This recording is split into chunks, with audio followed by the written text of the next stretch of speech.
Hello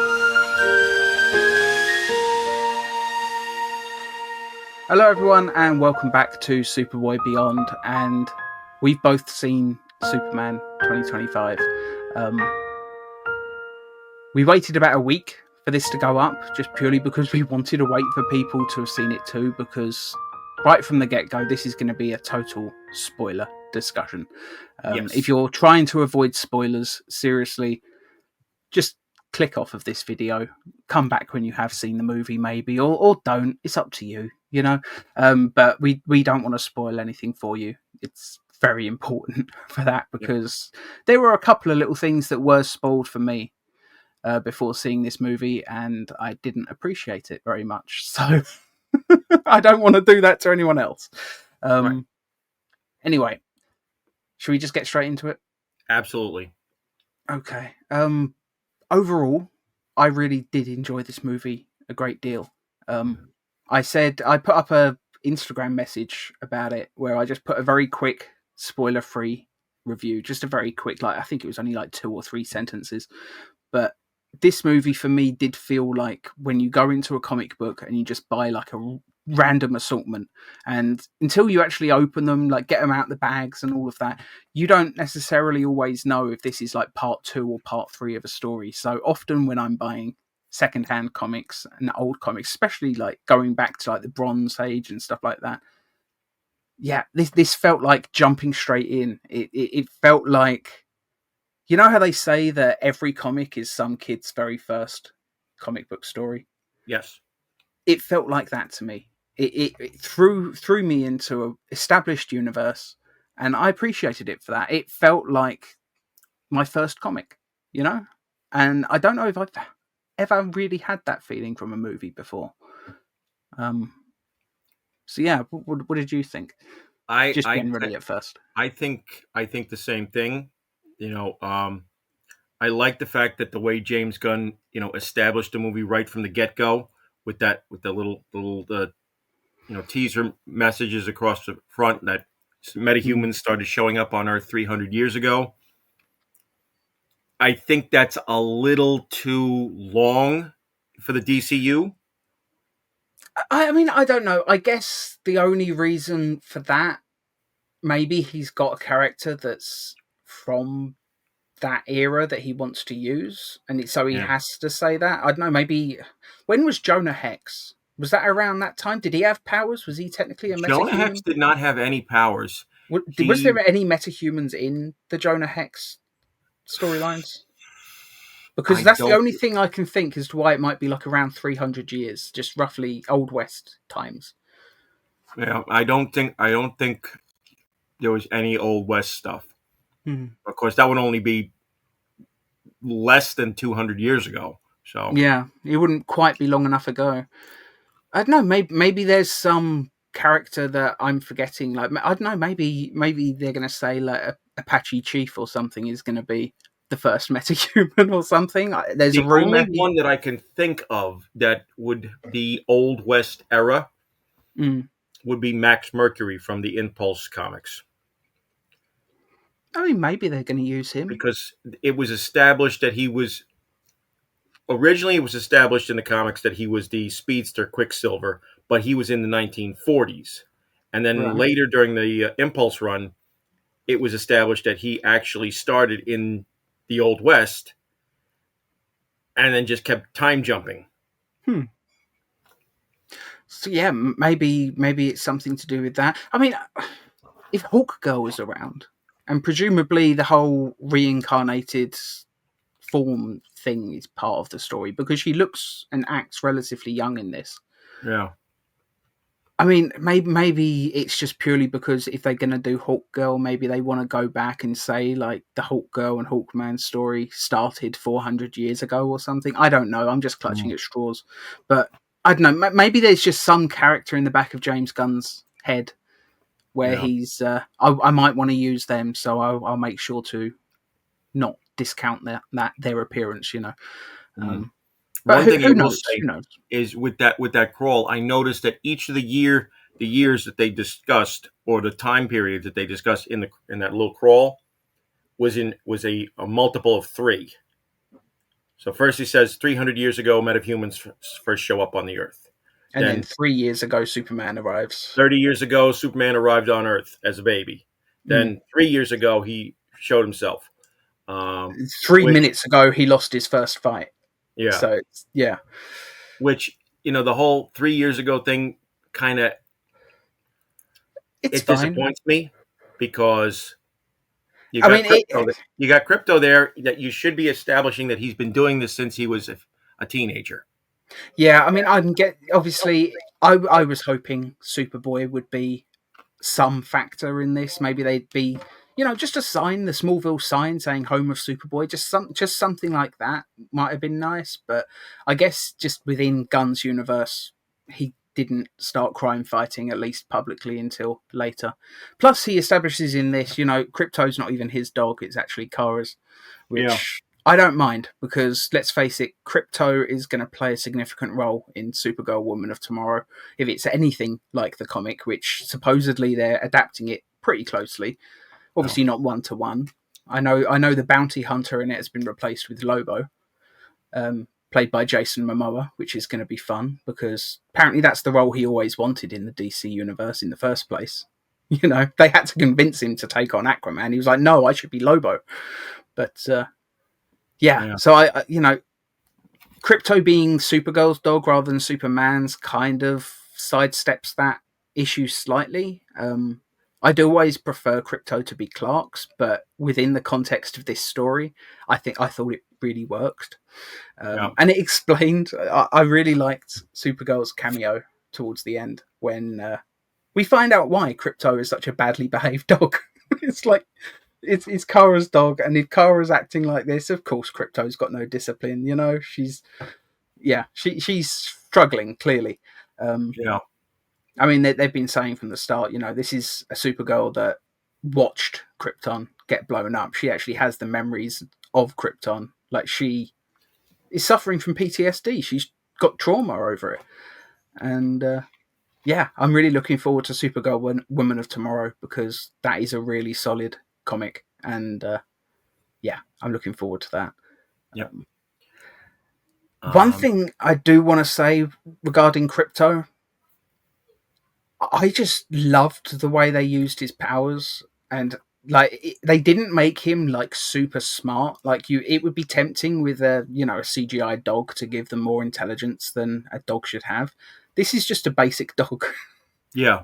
The only time Clark is really able to get Krypto to understand is by saying the take me home moment, or when he gets Krypto to catch all of Lex Luthor's little drones that he's watching the fight on. He just says, Krypto, get the toy. And that's exactly what a super dog should be within a live action universe. If it was animated, I could understand a little bit more, but within the context of this, it is just a dog. Yes. Should we move on to something else? Because there is something within the writing of this that really had me cracking up in the theaters, because it just showed that Gunn did his homework. And that is Jimmy Olsen's inexplicable luck with women. Jimmy Olsen in the comics is absolutely gifted when it comes to women. He has had more girlfriends probably than any other DC character ever. And the fact that in this movie, all the women just love Jimmy for some reason, and it's never really explained. Even Lois asks, "How do you do it?" And I was just like, "Wow, yeah, that's Jimmy." No one ever really understands how he does it, but Jimmy is really great with women. Yep. And I thought that was great. I think the casting of Jimmy was done very well. He actually looks like he is of, Scandinavian Irish descent, with the freckles and the reddish hair. Kudos to Gunn on that. Yeah. I thought Skylar Gisondo, I don't know how you pronounce it, but he did an absolutely fantastic job. I think he was so perfectly cast. He looks like Jimmy, just immediately from the get-go. Might have been nice to have him in a bow tie at some point, but obviously it's a modern film. People don't wear bow ties quite as often anymore. But yeah, Yeah, I thought he did the a most great job. recent person who wore a bow tie was young Sheldon. Yeah.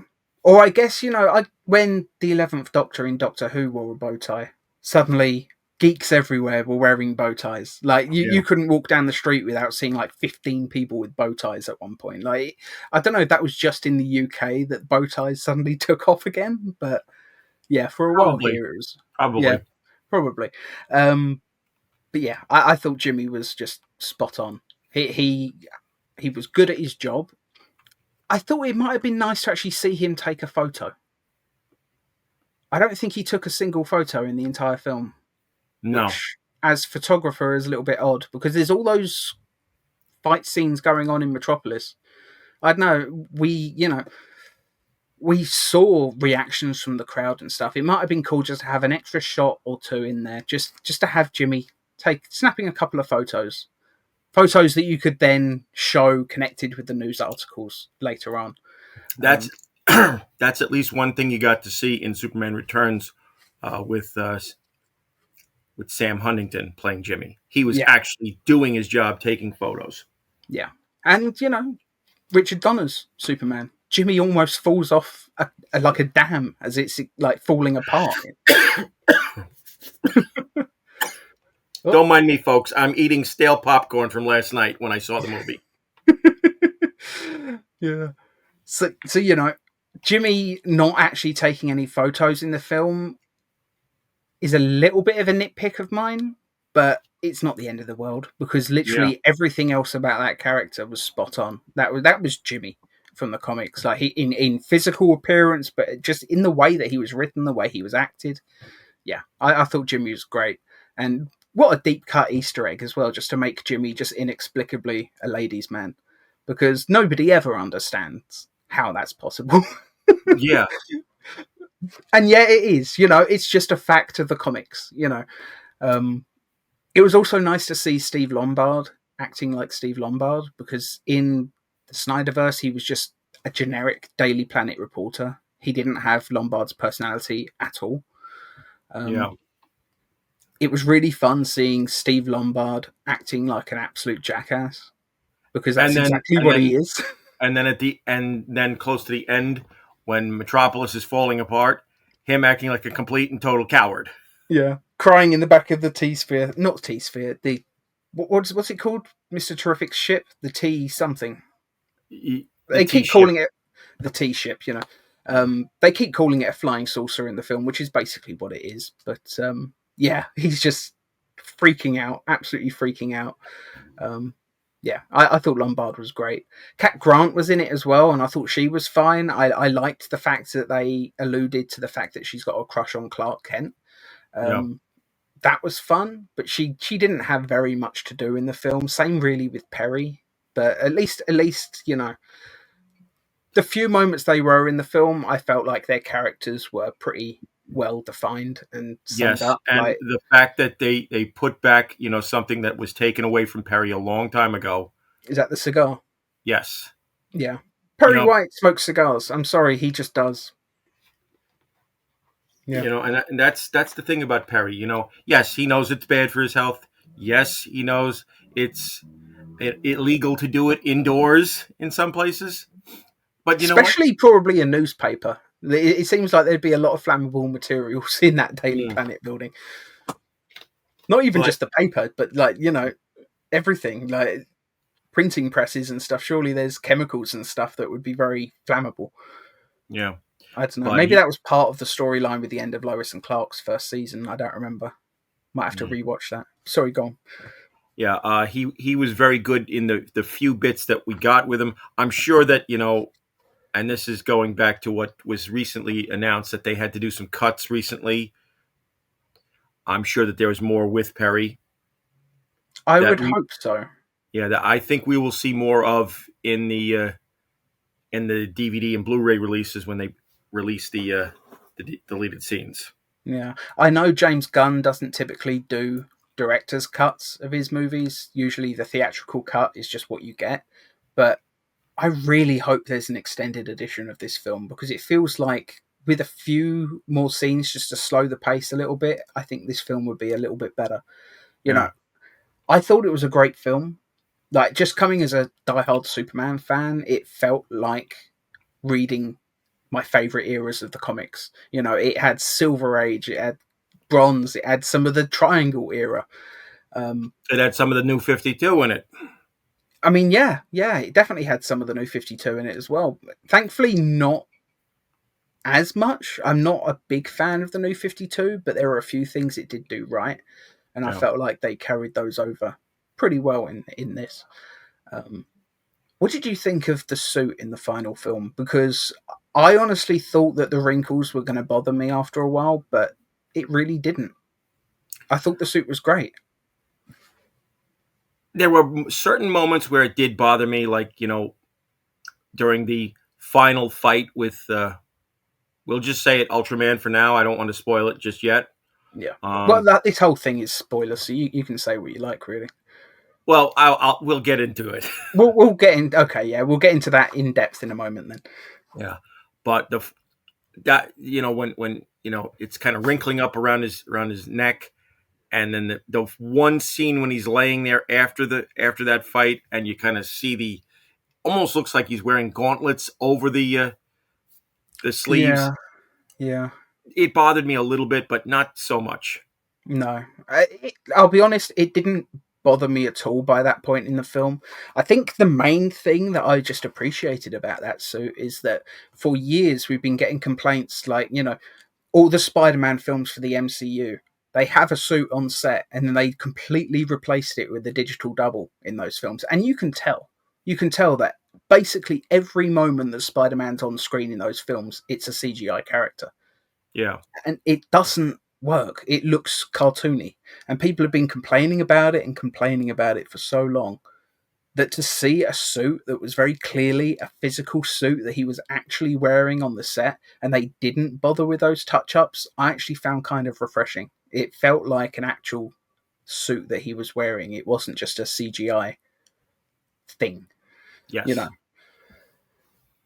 And, it's not perfect. I still would change a few things here and there. I would get rid of some of the lines on the suit that I just think it's a bit overly complicated in a few areas. I would change the collar, make it a bit wider. But I mean, at the end of the day, that's just nitpicking, isn't it? Yeah, Um, I loved the colours of it. I loved the way that it looked. Just the way that as he was just standing and stuff, like he yeah, looked like Superman. yeah. It's very bright. It's very it's very Silver Age in the way it looks. The Yeah. traditional. You Mm. know, and I think that's one of the reasons why every single Snyder fan who I saw come out of the theater says, "Oh, the suit's too bright. The suit's too bright." Well, maybe if you'd read the comics, you'd realize it is supposed to be bright. I mean, Yeah. look, Snyder's is basically the only Superman that isn't. Okay, every now and then he'll wear the black suit in the comics, but there's usually a reason in the story for that, It's not just that's his suit now. It's like, yeah, no, that's his suit for this specific story, and then he's going back to his red and blue, you know. Superman's supposed to be bright, he's supposed to be colourful, he's supposed to be slightly dorky, and he definitely is in this movie. He's even just the dialogue that he's been given, the way he's just the way he'll say "gosh" instead of "god" and stuff like that, and like "what the hey, dude," like he says to Krypto at one point, like when he sees that Krypto's destroyed the fortress. Like it's just he is so wholesome that yeah, he's definitely not a cool superhero by that definition, you know, and but when yet he's in the it's midst of endearing. battle, he does take command. Yeah, I mean, the giant fight with the kaiju. I mean, yes, the Justice Gang were trying their best to fight the thing, but he was pretty much commanding. Do this, do this, do this.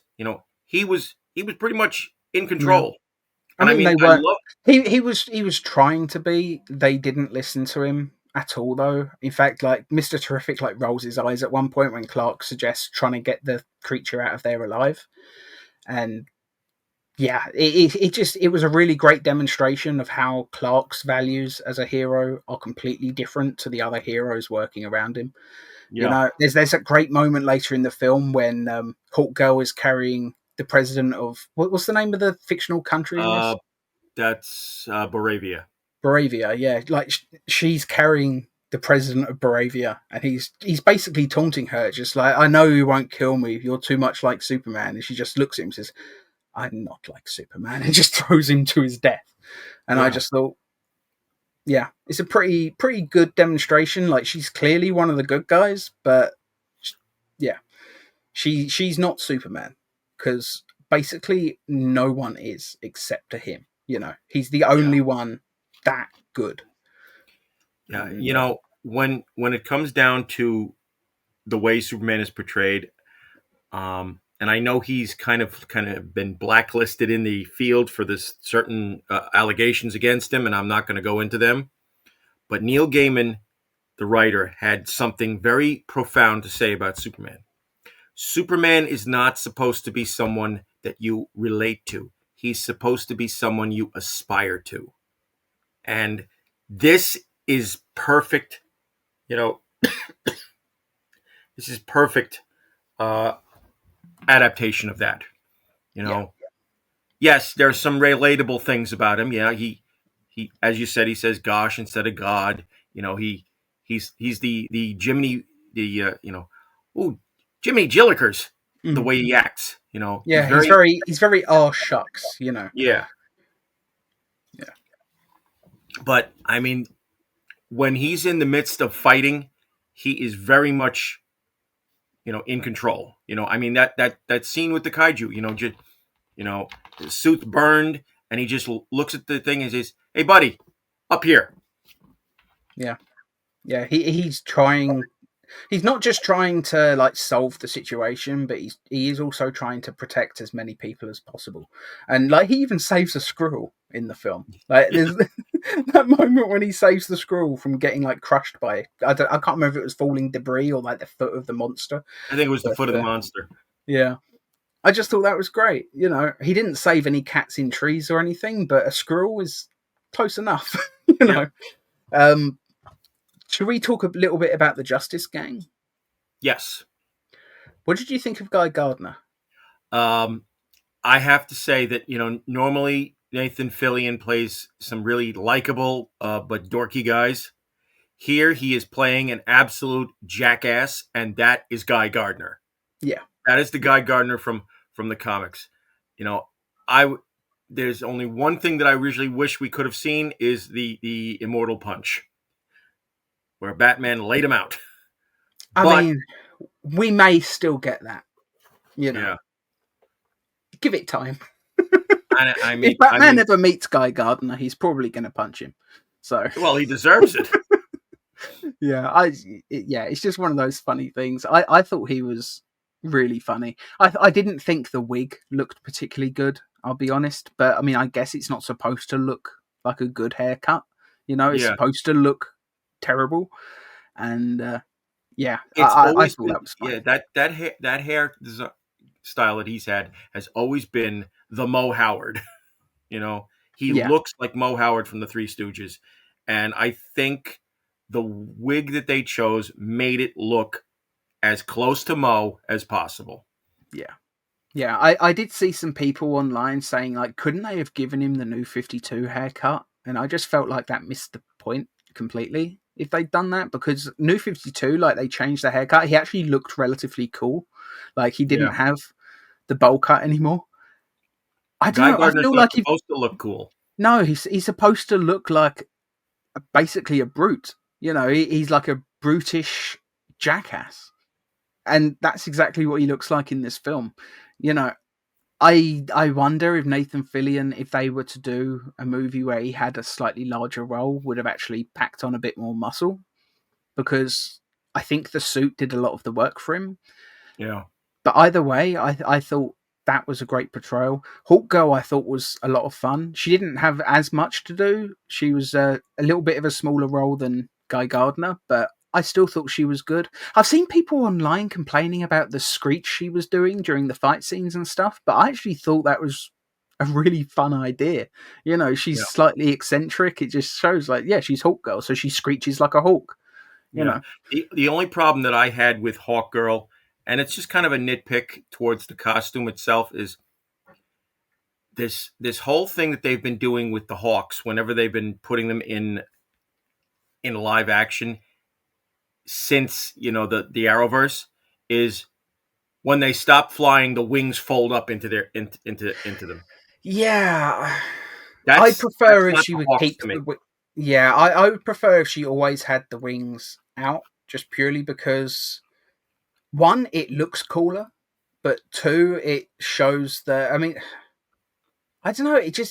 It makes them feel more real if the wings can't just tuck away magically into their backs. Yeah, Yeah, I get what you mean there. I would have preferred if she kept the wings out, but but the helmet, the helmet amazing. was fantastic. That was a It perfect helmet.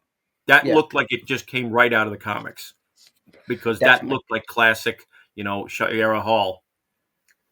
definitely, definitely. You know, Um, um, I the think last member of the Justice Gang I want to talk Mister about. Terrific, played by Eddie Gathegi, he was amazing.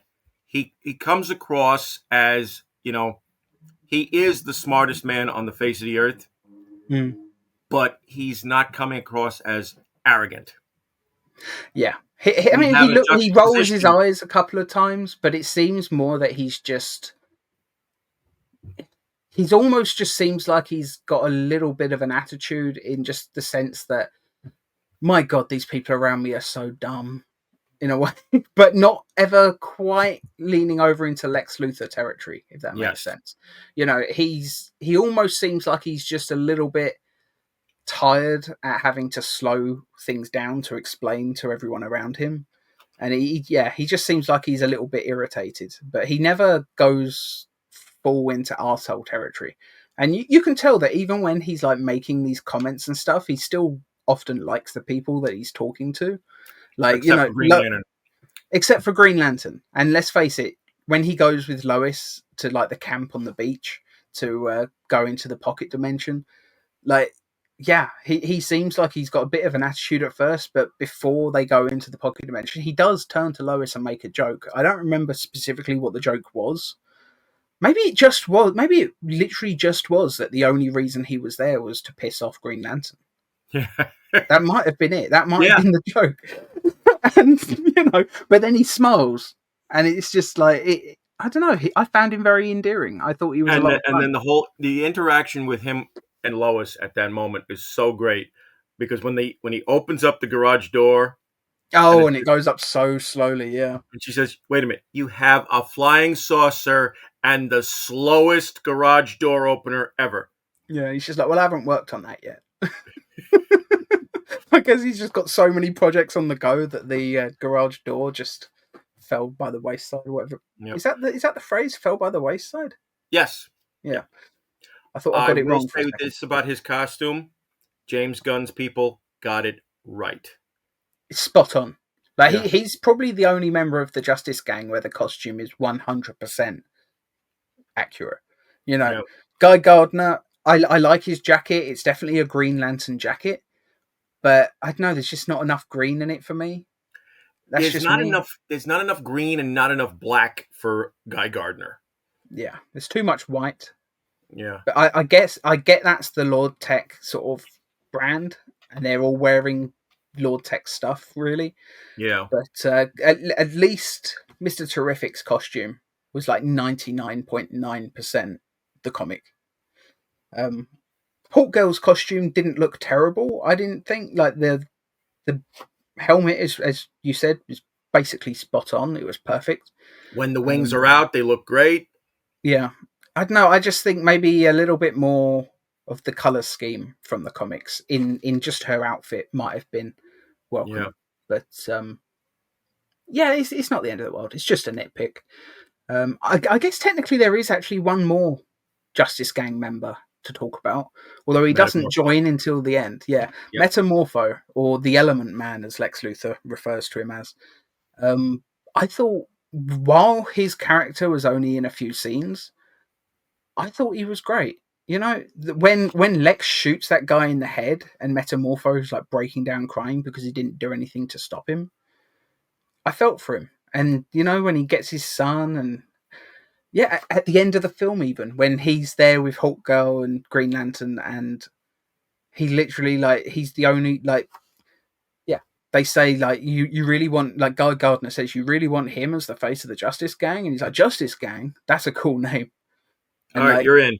yeah, guys immediately like you're in, you know.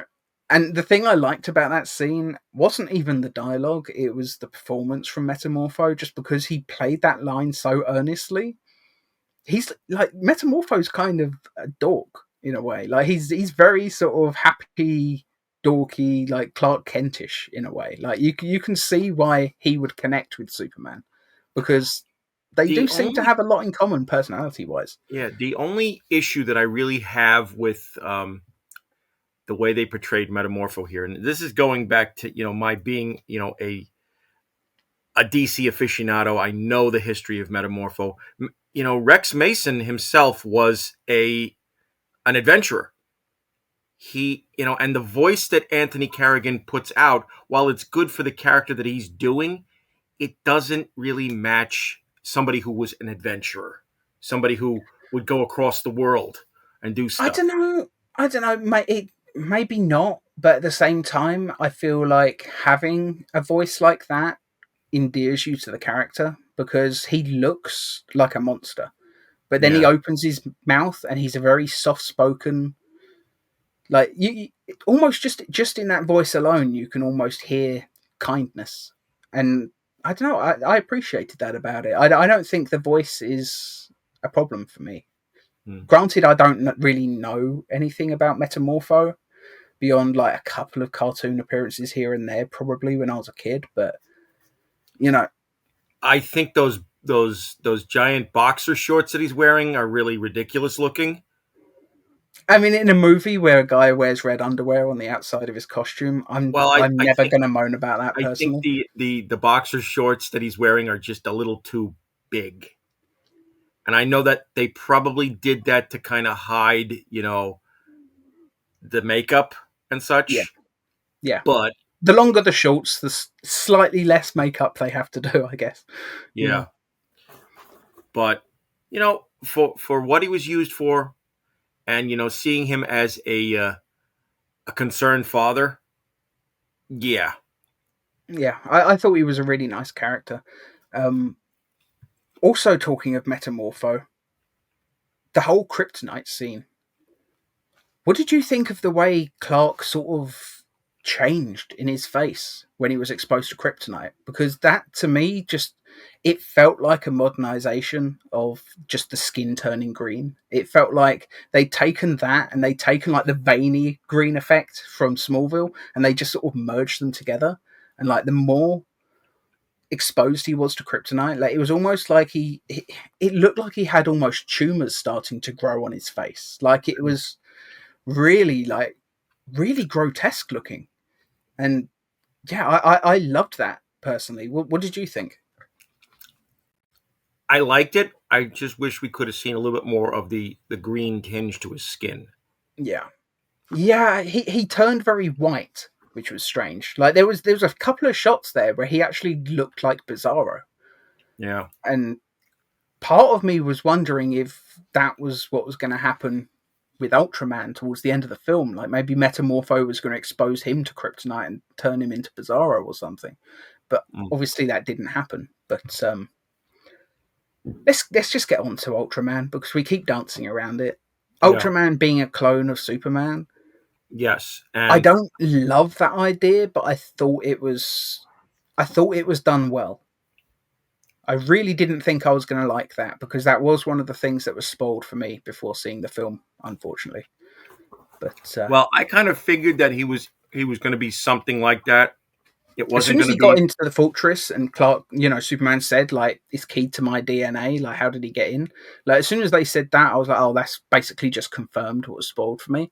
Yeah. So, yeah, it worked. So either he was a parallel universe version of him. Yeah, Obviously, he would have the same DNA, or he's a clone of some sort. yeah. And obviously in the film, it turns out he is a clone. Lex just basically just had teams search everywhere Superman had been fighting and just looked for a stray hair. Um, it worked. I thought it was fine. I did also quite like the fact that the way Ultraman was dispatched of was by dropping him into a black hole. Because let's face it, in real life, it's probably not the case. But in sci-fi, black holes have a tendency to send people to other universes. Yeah. So there's a chance he could become Ultraman of Earth 2. Or whatever Earth it is Ultraman in this multiverse is supposed to reside, you know? They'll probably change the numbering a little bit somewhere along the way, but yeah. that's if they even touch on the multiverse in this universe. I think Marvel's utter failure at capitalizing on the multiverse trend has probably gone off that concept for a while. But yeah. Yeah, because you know what? The multiverse is something that if you do it right, it works. Yeah. But it's very hard to do a parallel universe story where it works. Yeah. There's so much just lore development that you have to put in when you do a multiverse story, because it can't just be like the thing people seem to be sick of is, you know, if you have a multiverse story where the characters go to another universe and all it is the same thing but just slightly different, like, oh, all the same people but they're evil and that's it, it gets a bit boring. You know, I will even say by the end of Deep Space Nine, I was thoroughly sick of the mirror universe because there was basically no real development to it. You know, it was just very basic one-dimensional villains. And when you do that and it's just doppelgangers and it's just one tiny thing changed, it's not quite enough. Like maybe it would have been like back like when Superboy did it with Roads Not Taken, like you could have gotten away with it because it was still would have been relatively new within superheroes. Yeah. But now you actually have to come up with a lore. There needs to be like some sort of history for that Earth that explains how they diverged so wildly, you know. Yeah. And that's probably part of the reason why in Star Trek people are still looking for the point of divergence between the mirror universe and the prime timeline. People are still it seems the fans are so determined to look for the moment where the timelines split. I don't think I care anymore, to be honest. I think I'm kind of sick of the mirror universe.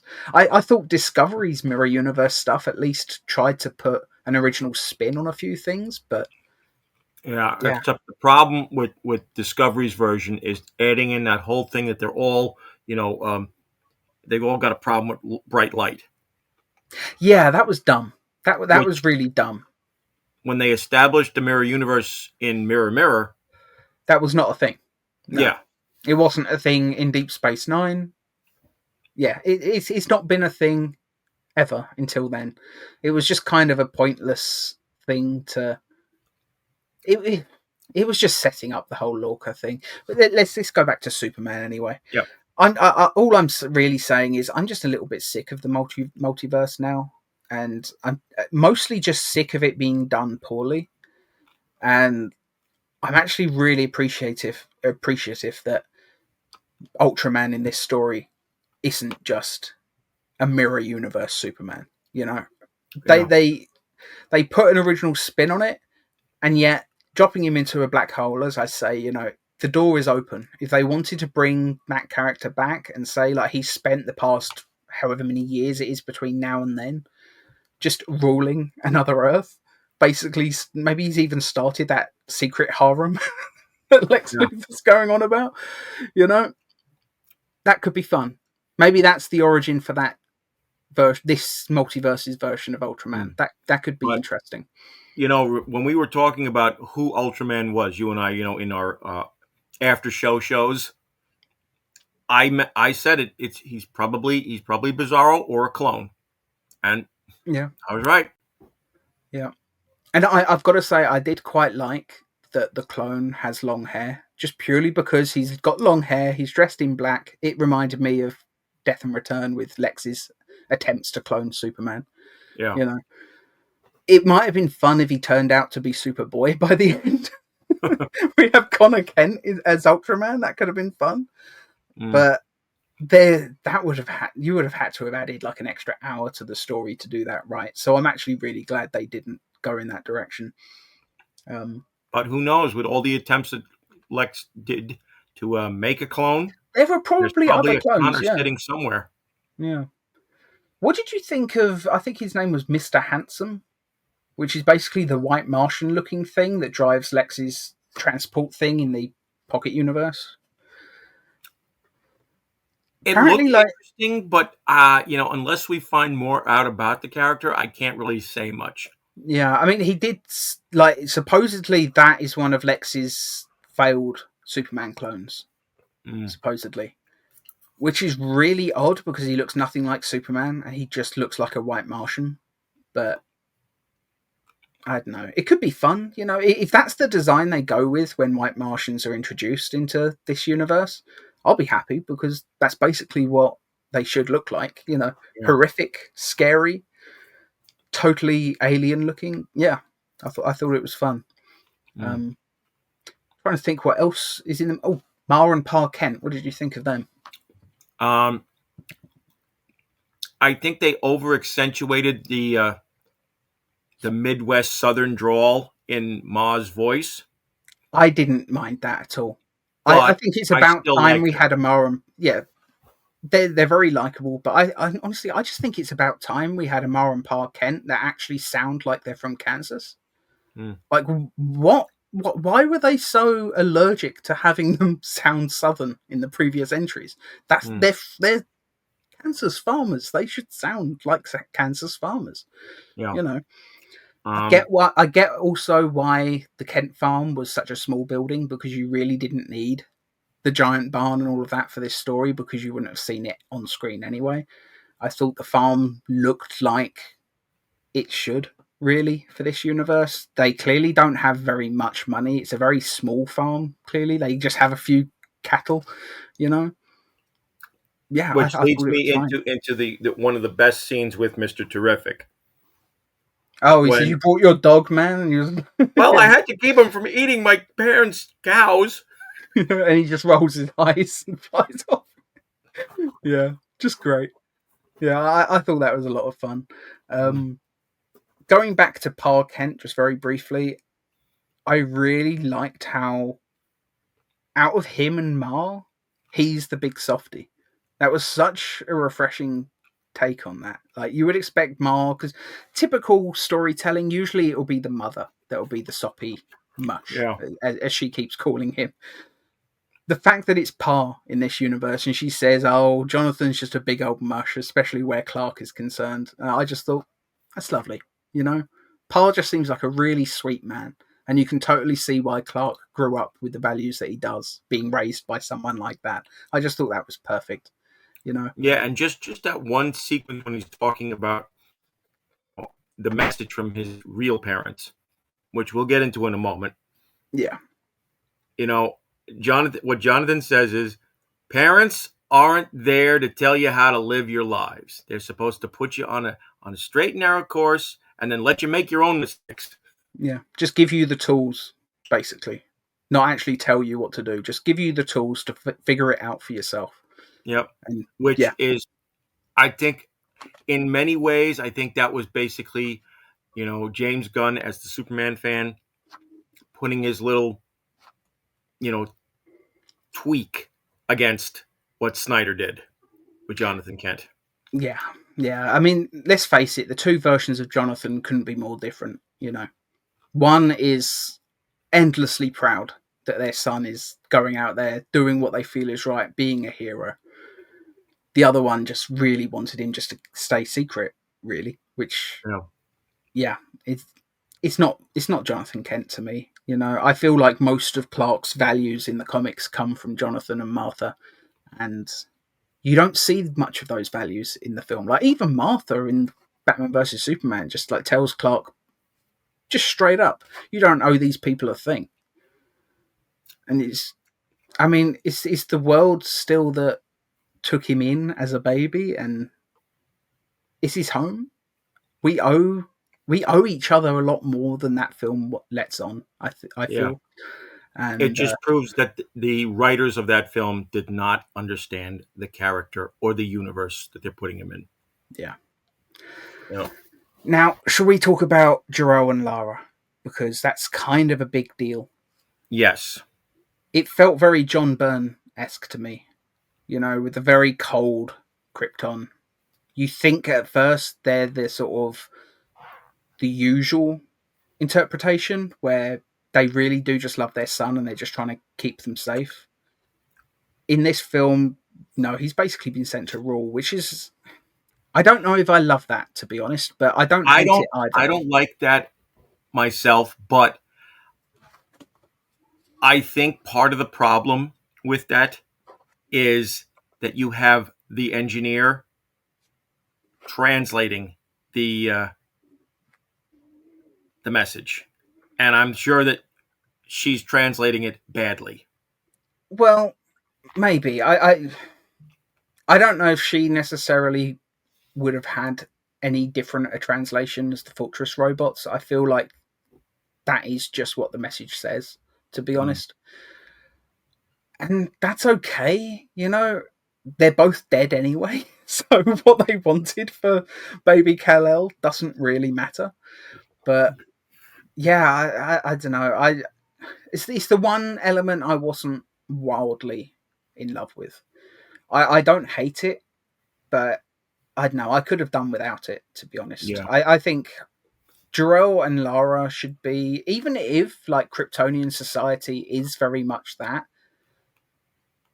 I always feel like Jor-El and Lara should be the exception because it's the fact that they are the exception that is why Clark is the one to be saved, and Kara too. But Jor-El's brother, obviously, raised, Yeah. they're probably raised with the same values, so that explains that.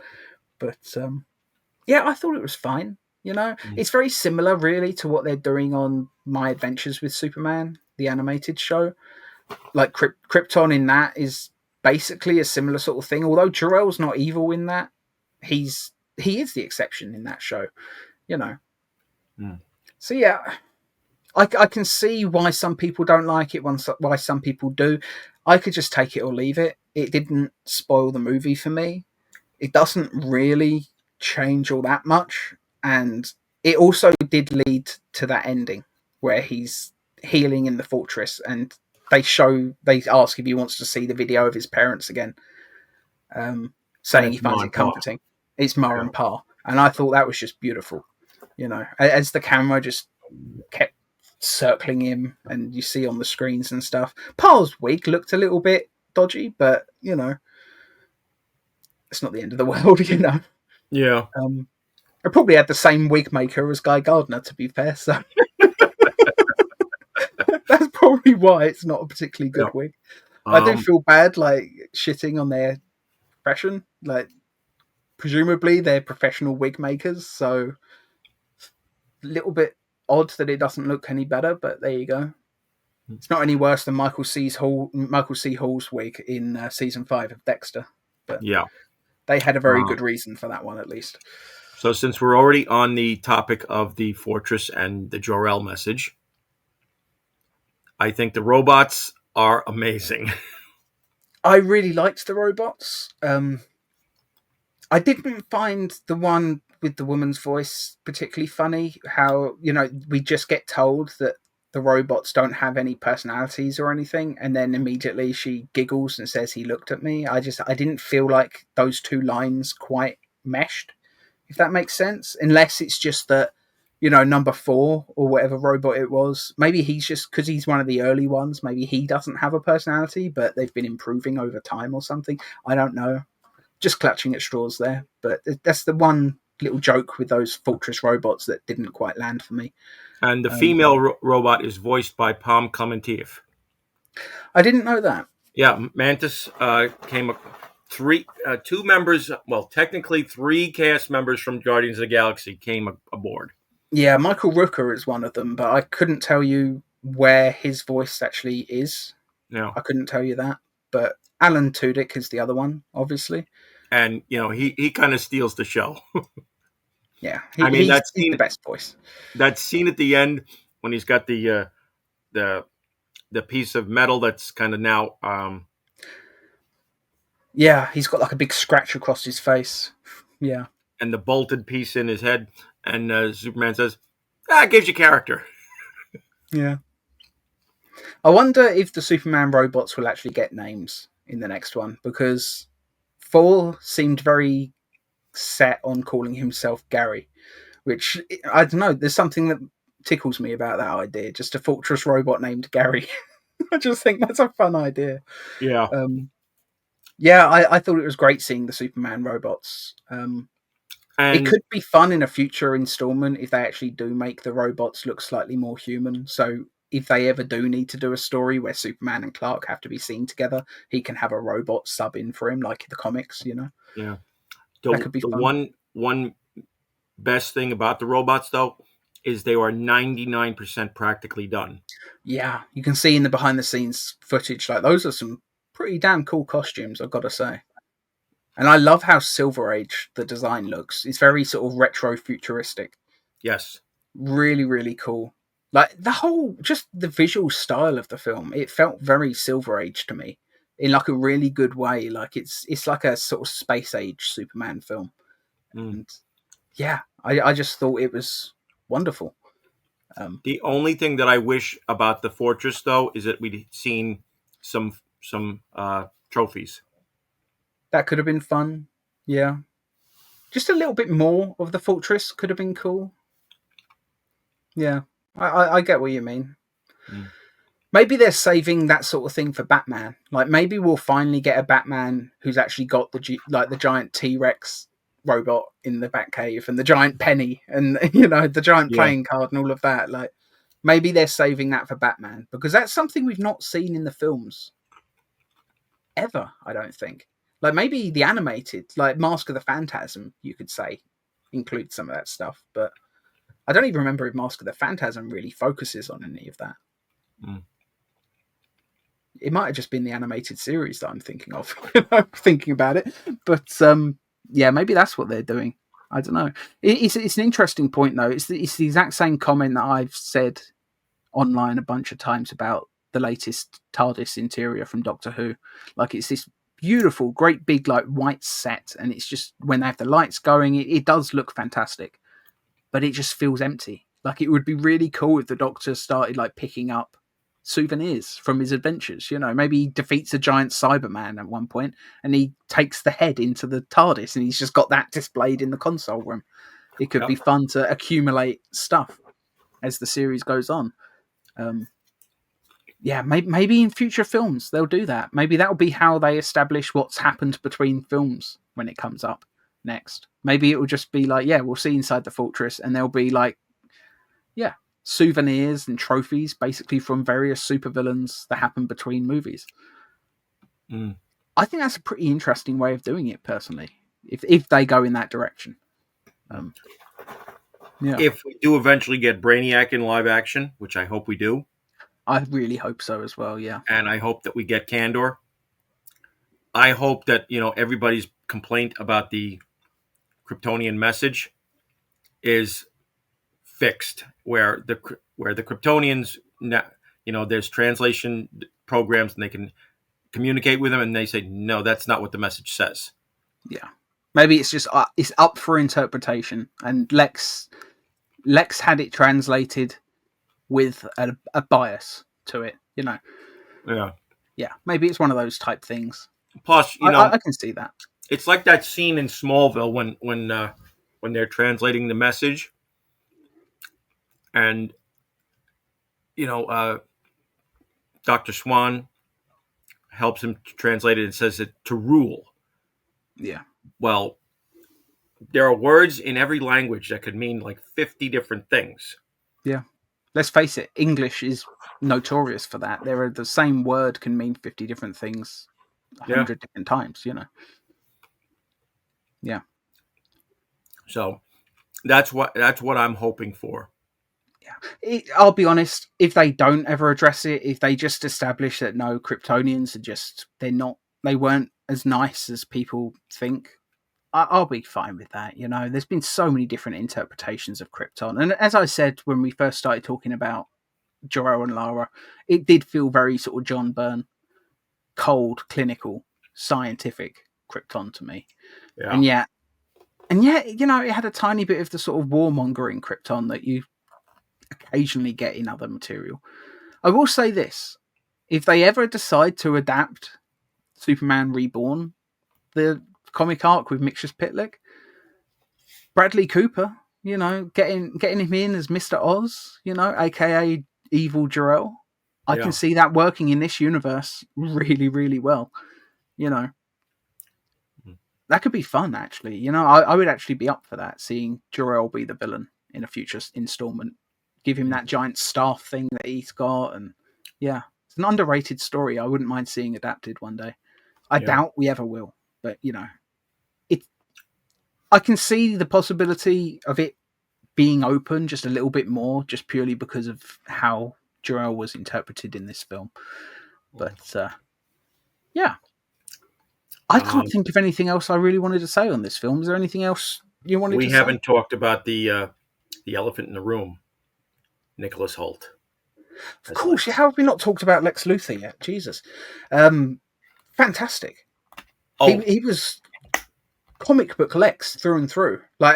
Granted, post a certain era, comic book Lex, granted, but he's definitely Lex Luthor.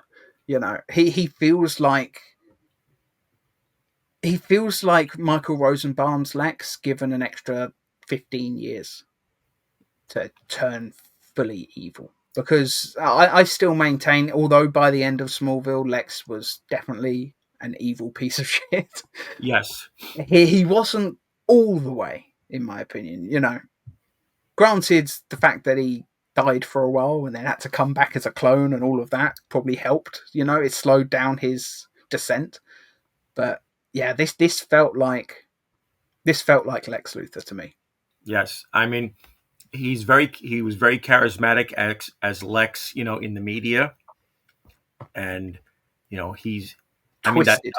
That whole scene when Superman is fighting the quote Hammer of Boravia, and he's basically going between the different stations and having them say, okay, G7, because and it shows how smart he is because he's planned out how Superman fights.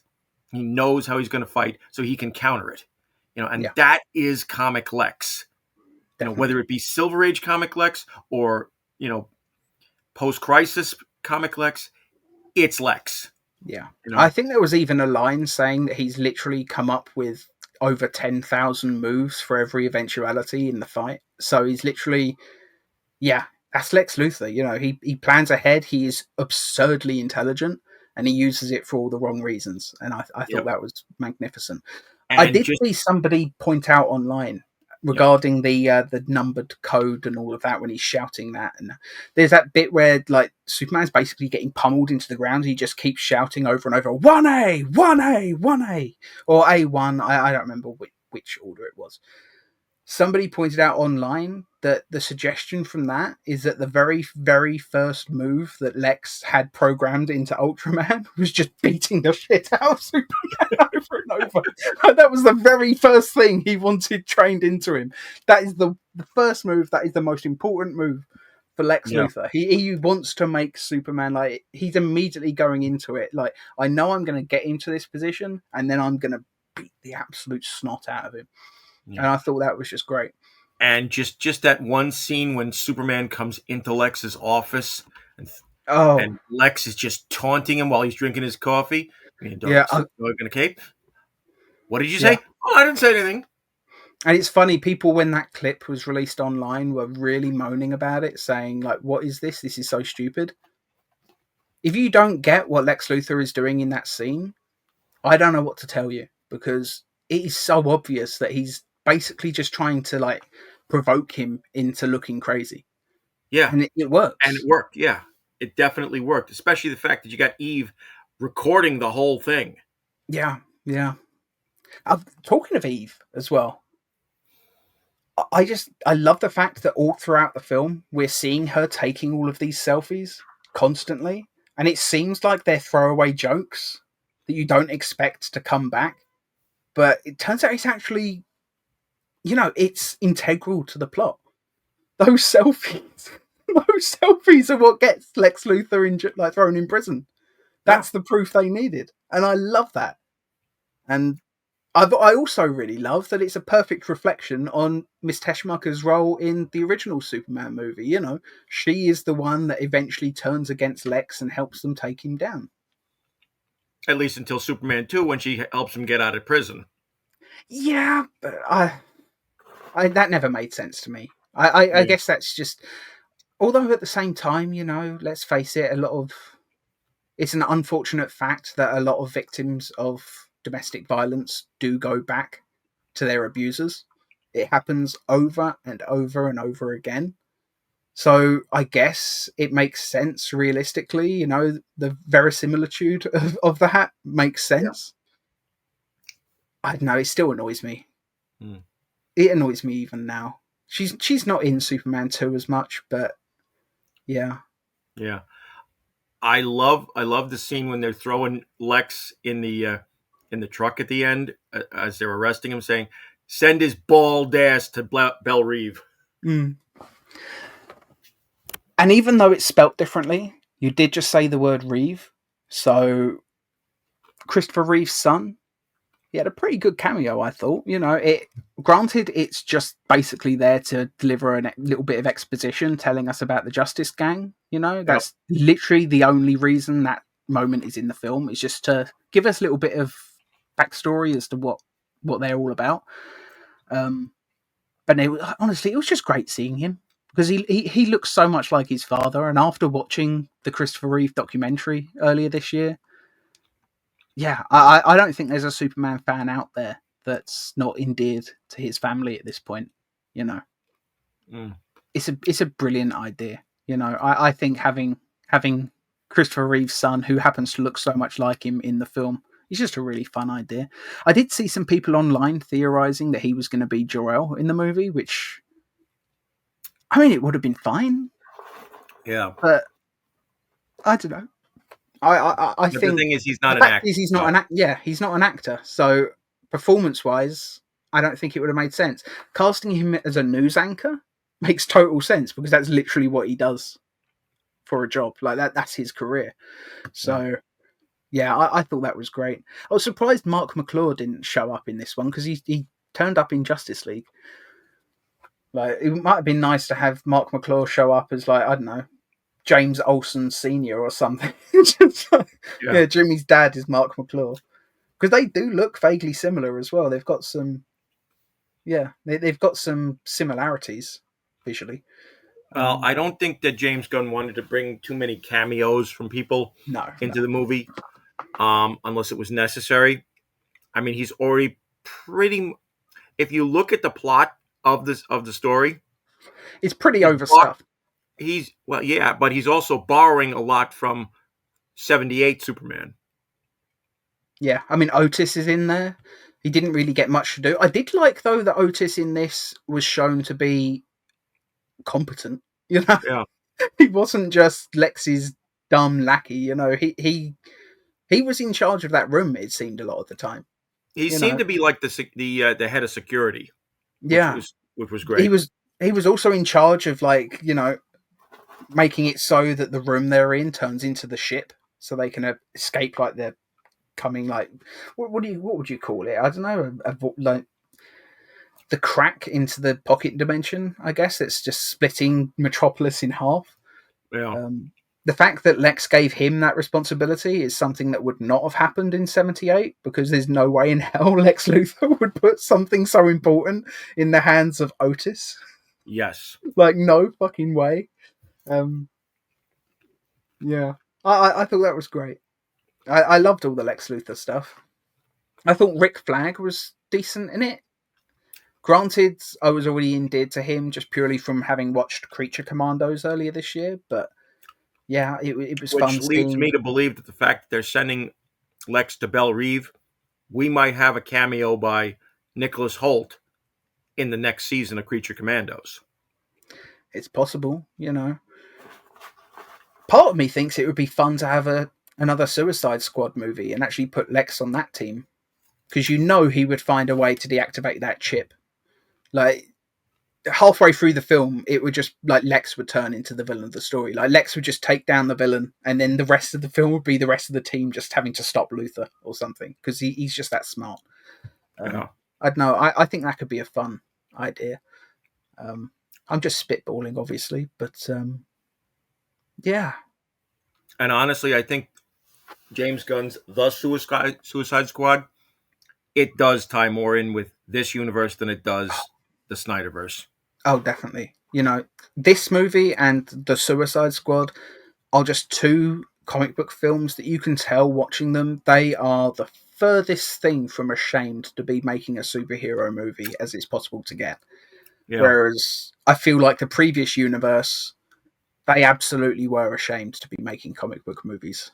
That's why they tried to turn it into modern mythology and all of that pretentious nonsense that sometimes it works, but as the basis for an entire cinematic universe, I just Well, feel like there is something to be said of making the comic book movies a little bit like modern mythology.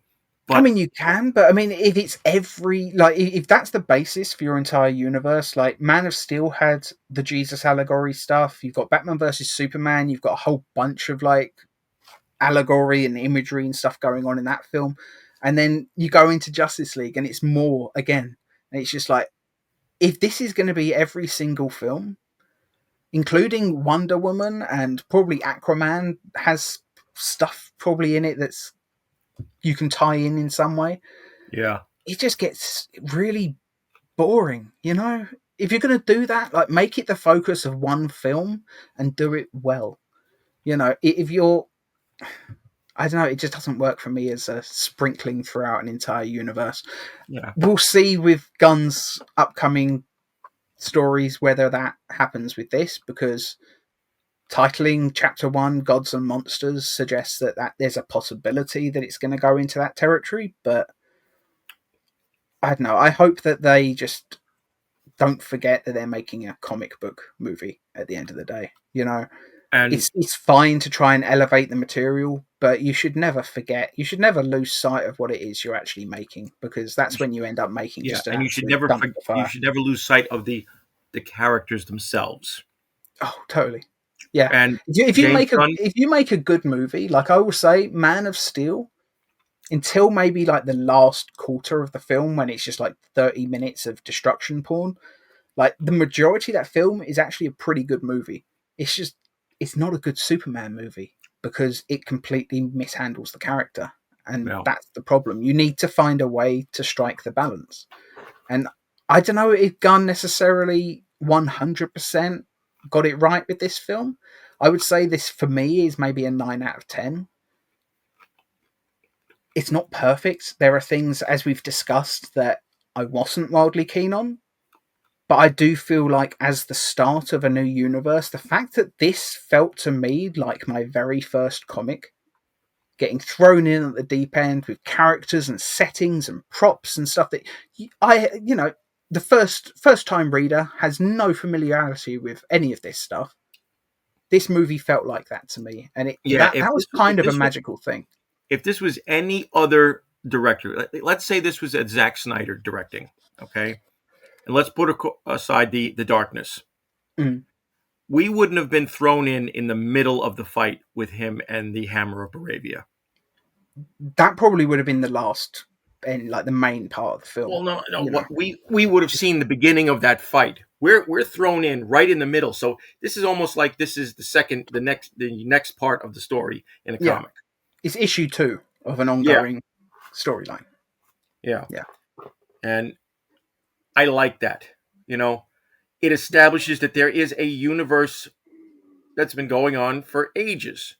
Yeah. You know, Yeah. so That's exactly what I wanted, really, because let's face it, when you go to a comic shop and you start looking through the back issues and they've got just those cardboard boxes just filled with all like the old comics from the 60s and 70s, and when you pick up a random issue, as I said right at the start of this discussion, you don't always know if you're picking up the first part or the fourth. yeah, And it doesn't even necessarily matter, because I think it was Mike Carlin said when he was on Kevin Smith's podcast years and years ago, probably about 10 years ago now. But he said, like, and you can argue this isn't always the case, but he said like comic books are almost all second act. The first act happened decades ago. The third act will never come because these stories are never going to end. Right. So it's all second act. And that's what this film felt like to me. It felt unconventional. Third act doesn't happen unless you're reading The Last Days of Lex Luthor. Yeah, or like Whatever Happened to the Man of Tomorrow and all of that. Yeah. But you can even argue that Whatever Happened to the Man of Tomorrow isn't technically canon to the Silver and Bronze Age Superman, because even at the start of that comic itself, it says this is an imaginary tale. That's, it's Alan Moore. Yeah, I mean they're all that. Moore even says that on as you said, but yeah, it feels. This feels like it's part 2 of a story in a really fun way, because it whets your appetite and makes you want to know more. The fact that the fact that most people's main complaint is that there's not enough movie is probably a pretty good complaint to have, really. I do think there are some people out there that are looking for things to get pissed off about, but let's face it, you're never going to please everyone anyway, so I'm not even going to really delve into that now. Yes. There's nothing else I really want to say on this film. I think it's a solid 9 out of 10. Kind of mention Rachel Brosnahan as Lois. Oh, how did I not mention Lois? Yeah, she actually had shit to do in this film, which is more than you can say for the last few movies she's had. She was an integral part. I love the way she challenged Clark. She didn't let him get away with anything, which is very Lois Lane. Yeah. Yeah. Personality-wise, she just felt like Lois. Even her wardrobe, she looked like she was Lois Lane to me. Every single outfit they had her in was Lois Lane.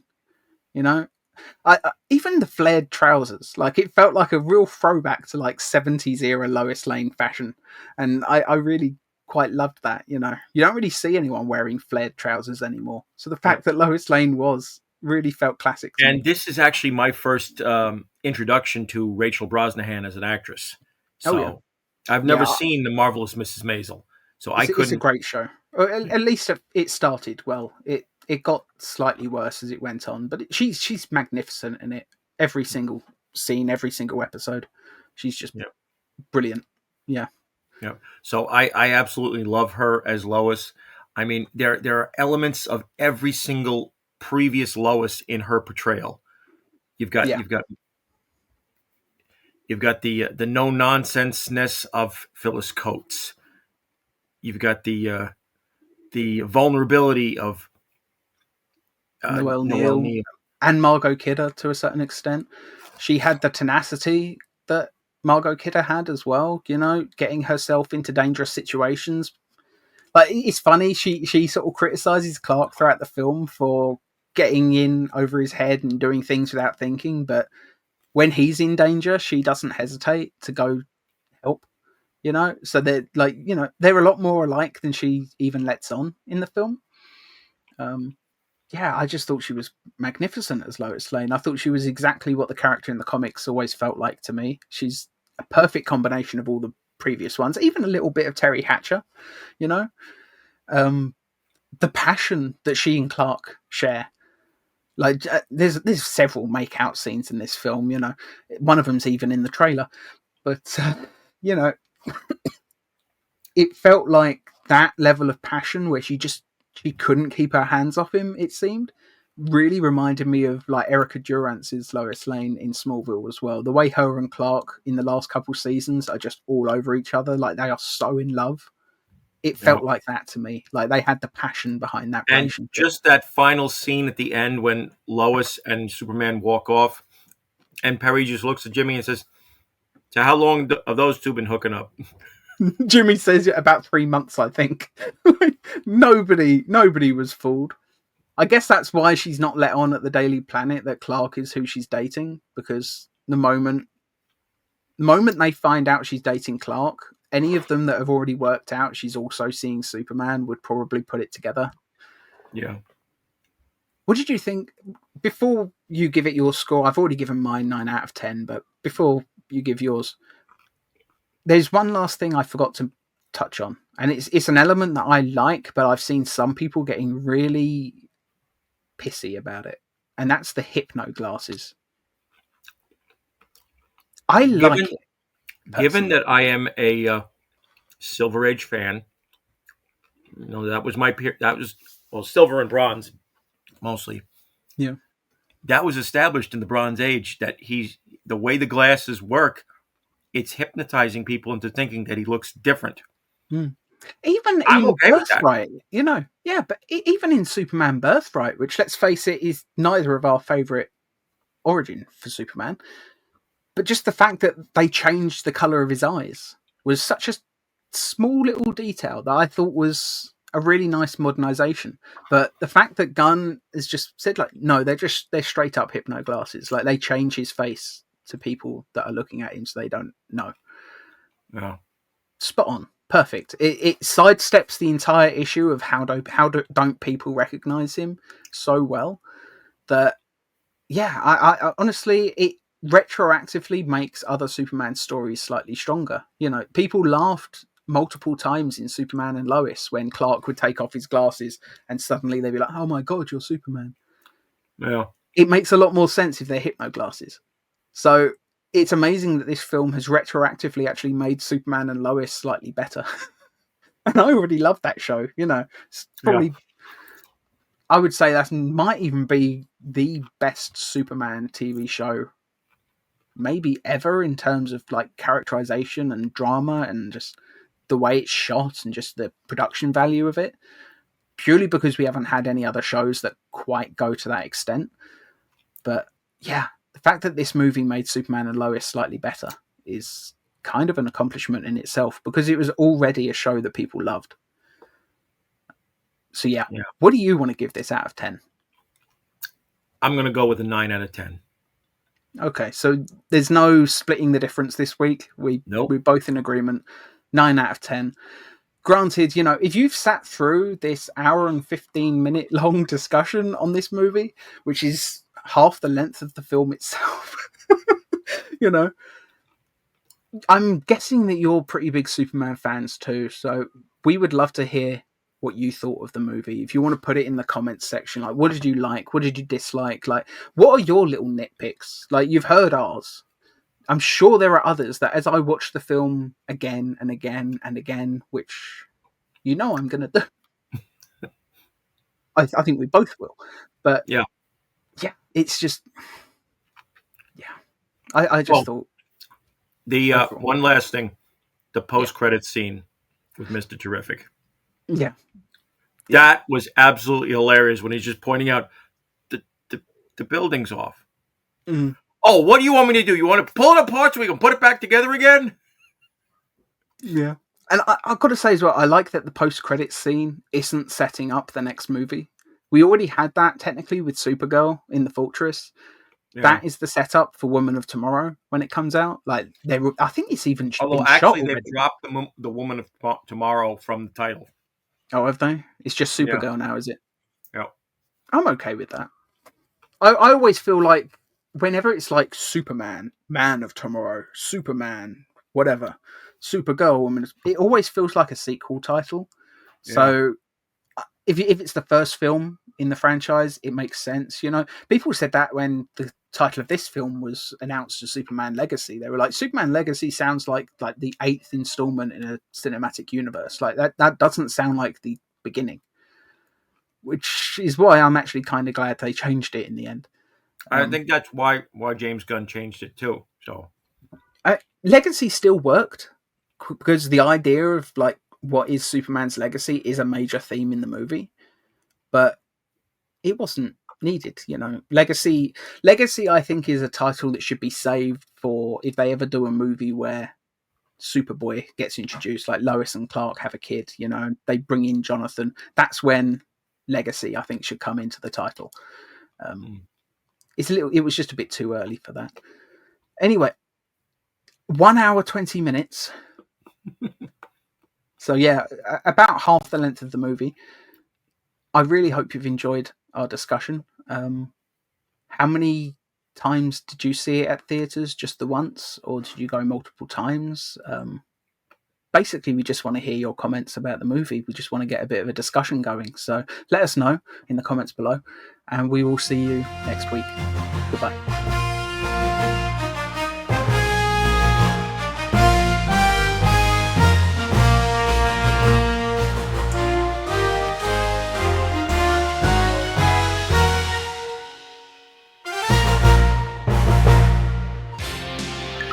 Viacom.